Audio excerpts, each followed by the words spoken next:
Hey there everyone, welcome back to another episode of No Man's Sky. As always, I'm Captain Beefy. This is the Game Vault, and I am on perhaps one of the crappiest planets I've ever been on, but I'm here for you today. We're going to talk about activated indium, setting up an activated indium base, and looking at what kind of money you can make from one of these things. Now, this used to be one of the, this used to be the most efficient way to make money in the game passively, without a doubt. And it still, I believe, is. It's just not as good as it used to be, but it's still pretty damn good.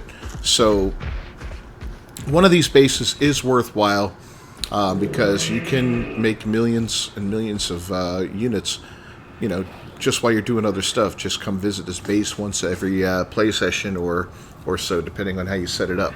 So let's cue up the music and we'll get right to it.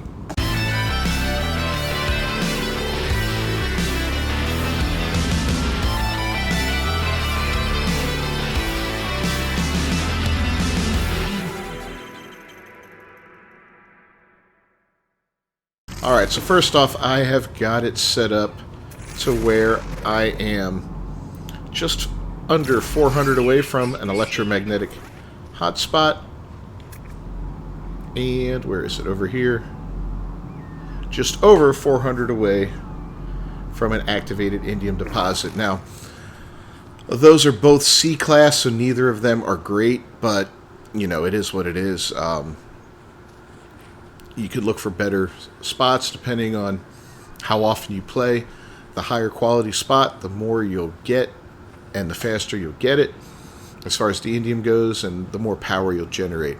But for what I want to do, I don't think I need anything more than a C. I don't get on this account that often, so anytime I get on, it's going to passively, it's going to be full of activated indium, and I'll just be able to stop over here, grab it, and go. So I'm going to build the basic base first, and then I'll show you how to stretch it out so we can reach those things, because they're a little bit out of base building range. I know I've done that in other videos, but just in case you haven't seen them, we'll do that. So let me get to work, and I'll catch up with you once I've got the basic base done. Alright, so if you know me at all, you know this is my most basic base setup here. It's basically 4 of these round rooms. I like to put glass around them just because it's kind of claustrophobic inside of them, but that's, purely an option. I put a couple of large refiners, 1, 2 on the sides. I put a trade terminal back in that one. And in this one I put the teleporter. And it makes it real easy. I know, anytime I go to one of these basic bases, I know exactly what to expect from them. So that's why I have that standard build. You build however you want. That's just my preference right there. And I always like to put one storage depot or one supply depot right here, so that when I do teleport here, I take the, and I don't have power yet, but when I take the gate here and show up, my ship will be right here. I can just go ahead and access the storage depot, the supply depot, take all of whatever it is in there. In this case, it'll be activated indium. Take it all, and then I could teleport out, or get on the ship and take off and go to the space station, whatever I want to do, basically. And it makes it really, really convenient. So, yeah, that's that. Now, let's go ahead and find the electric, which is, I think, over here. Yep. So, 400 away. So, we're going to get close to that, and I'll show you how to stretch out the distance that you can build. It's not that tough. Okay, so you can see we're about just under 300 units away from our base, and we're still 100 units away, just over 100 units away from the save beacon, right? We can build here, okay? If we move back a little bit further, we can't build. All we can do is the basic portable stuff. So what you want to do is get within 300, see, we can build again, and we're going to lay something down that's going to allow us to extend the distance out towards our save beacon and our power location. And you can pretty much put anything you want there. In this case, I'm going to put something that's going to be, let's see, a little easy to see. What do we want to put?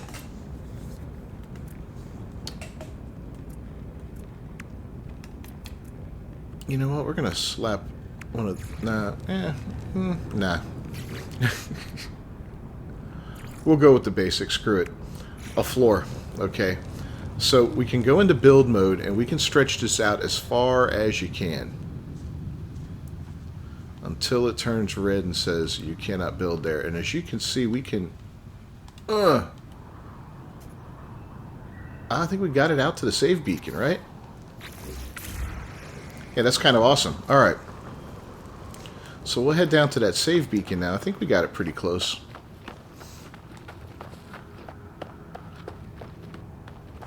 It looks like it's resting right on top of it. And that's exactly where we want to lay out our power. So we'll go ahead and slap a couple more floors down. I'm going to build more power here than I usually do because I want this to be a fairly efficient base and to look, look pretty solid. And I always like to do this just because I'm kind of anal about it. I build up the walls around it so it's just not a floating platform, which looks kind of silly. I mean, I know it's not. I'll probably after building this never see this part again because I'll just be popping in at the actual base to pick up my indium and then run, or my activated indium. But still, it means a lot to me. So I'm going to go ahead and start laying down a bunch of electromagnetic generators here. We can fit 4 per thing, so we're going to have 16 altogether, and that's going to generate a ton of power. So we'll catch up afterward. Alright, so I got 16 laid out, and you can see I'm generating 2,317 kp, so it's pretty solid. Go ahead and pick this up. I just like to put that down to see where we stand on that. Now we're going to have to run power back to the base, and that can be... It's not that hard. All you got to do is attach a wire and then run, basically. Now you're going to reach a point where it's going to tell you connection is too long. At that point, just back up until it no longer tells you that. Like right now it's telling me base out of range, right? But watch, that'll change. See, that changes as we get closer to the base. So don't sweat that. And don't sweat it if it gets to be, too long. We'll just have to make a break, and then... There we go. See, connection too long? So we'll go ahead and back it up to right here. That's good. Then we just start a new one and continue on our merry way. And the invalid position is just because it's not on the ground or connected to something.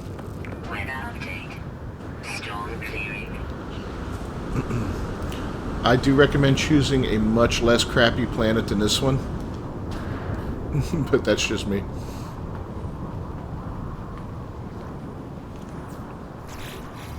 Okay, so now we've got our base powered up, right? Extreme night temperature detected.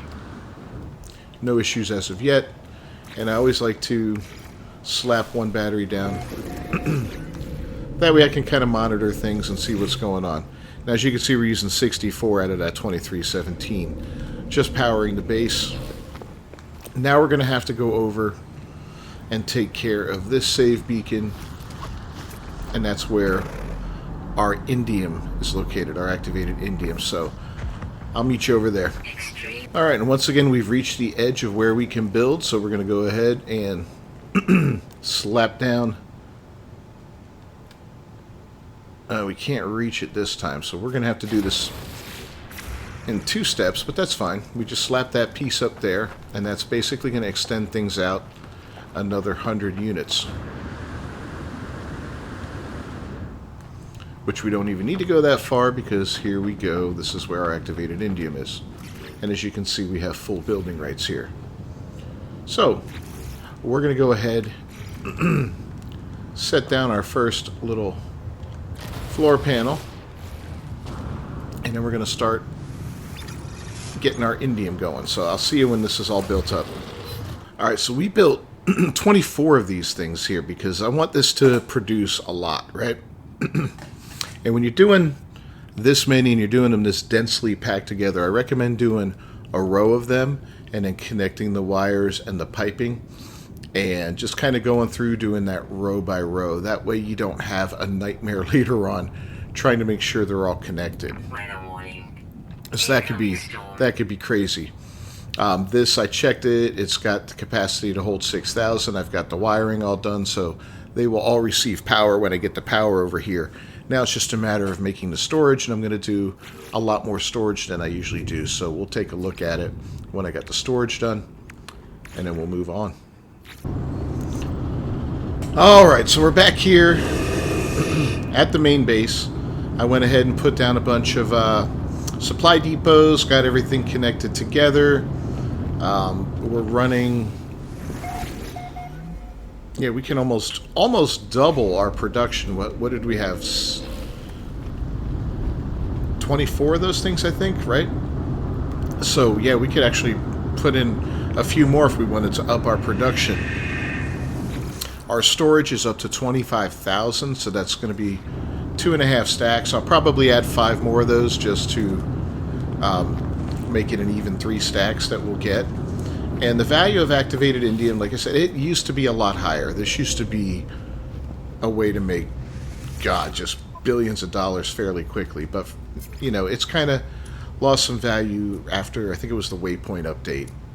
They made it harder to make money, but it's still worth a few bucks, not so much in this system.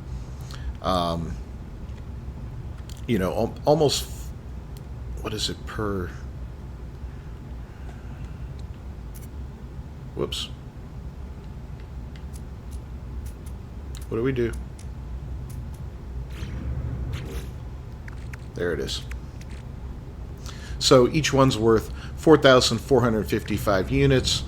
That's going to vary in the system. As you saw, this was down a little bit in its value in this system. So we'll be able to get it up a little bit higher in another system. But like I said, this is a great way to make passive income. You know, you set something up like this, choose a better planet. This planet absolutely sucks, but, you know, it doesn't matter now. I mean, it only sucks when you're building now. I'll appear in, I'll come out here, I'll open this up, I'll gather all, boom, and then move on to the next system and sell it or whatever. So, yeah, that's that for this video, guys. If you enjoyed it at all, please leave a like on it down below. That is a huge help for me. Don't forget to subscribe to the channel and ring that bell for notifications. I'm Captain Beefy.